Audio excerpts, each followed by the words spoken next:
ঝুম বৃষ্টি, একদম অন্ধকার হয়ে আছে মেঘ।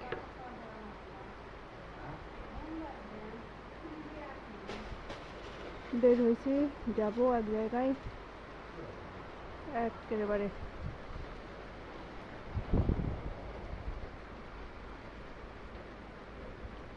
কাপড় মুখা গেলে নিয়ে আসতে পারতাম, তাহলে ভিজা লাগতো না। গাড়ি কাপড় মোছা নাই, ওর তো ভিজে যাবে নি, বুঝতে পারছি যে